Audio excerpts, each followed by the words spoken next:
I woke up this morning and I had a conversation with some friends, and I wanted to tell the story of like what I think is probably the coolest thing that I've ever done. And this is one of those stories where it's like everyone thinks you're super weird and avoids you for like a couple of years because of it.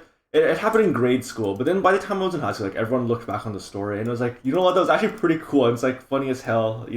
So I wanted to share the story of you guys.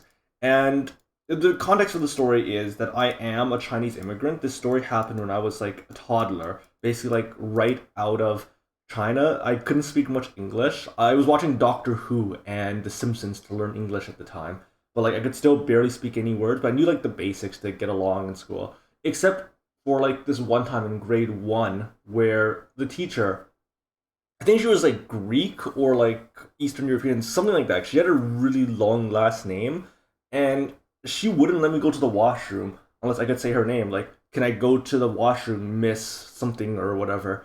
I don't remember it right now, but the problem was that like I'm Chinese, right? So I don't speak much English, and I was just like stuttering like I just like couldn't do it because it's like you're learning the new language. You're like 6 years old. I can't pronounce that. It's not even a real word. How do you expect to pronounce that shit? And like after a minute or two of like trying to ask, can I go to the washroom, Miss?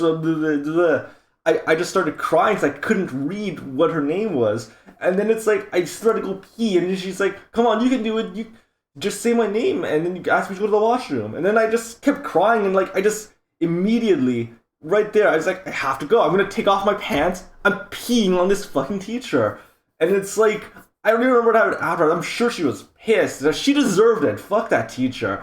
But like I think that's like the most proud moment of my life. That's like the most Chad move I've ever done, where the teacher wouldn't let me go to the washroom because I couldn't pronounce her fucked name because I was a Chinese immigrant, so I peed on her. And that just to show you, if you want to do something, have conviction. Always follow through, no matter what.